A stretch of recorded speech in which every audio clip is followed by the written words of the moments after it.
Most people think that if I have joint pain, it's just because I have pain in a joint, whether that's the shoulder, the knee, the hip, the spine. The truth is, there are probably a bunch of other factors that are contributing to that pain.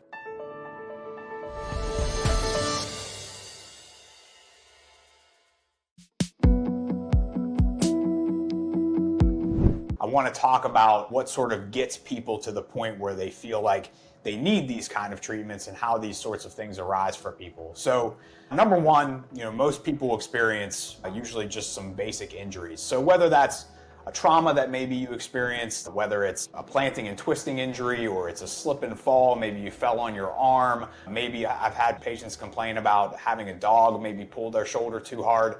It really doesn't matter, whatever any of those events are that cause some additional shoulder pain. Another issue is, and kind of the bigger overarching issue, is arthritis. Arthritis is really what contributes to a large amount of pain in the population. In the knee, 95% of people usually will experience osteoarthritis in some form, and usually about 25% of people will have functional limitations because of that. In the shoulder, wear and tear over time tends to create narrowing in both the big shoulder joint and the little tiny shoulder joint up on the top that creates a lot of pain for people. That in turn can cause issues with the rotator cuff, that can cause issues with ligaments, tendons, all sorts of different things that can contribute to pain. And that's another thing that will cause people issues, is the other mechanical pain symptoms that come with arthritic changes in the joint or with trauma. Most people think that if I have joint pain, it's just because I have pain in a joint, whether that's the shoulder, the knee, the hip, the spine.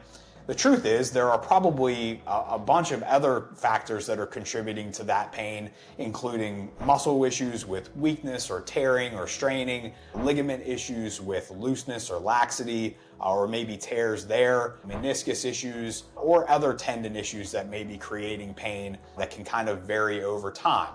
But some people, that's even why when you have joint surgeries or joint replacements, some people even have the same pain that they had before the procedure, because the mechanics of the joint and the mechanics of the surrounding structures are not necessarily addressed.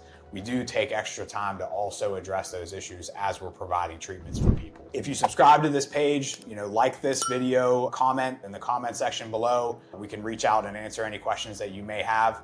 But also, we're gonna go through some more videos that are gonna help you learn a little bit more about these procedures, and we're gonna give you some additional information to help to continue you on your journey to getting better. What you can do today is give our office a call. Our number is 412-963-6480. You can talk to our regenerative representative. She'll get you set up on the schedule to be able to come in and actually see us for an official consultation. And we can talk more about what you're experiencing, whether it's shoulder pain, knee pain, hip, back. We treat it all. So don't feel like you wouldn't be a candidate for these procedures or that there's not something that we can do to help you. Come in and get your questions answered, and come in and see us so that we can definitively let you know what we feel like we can do for you.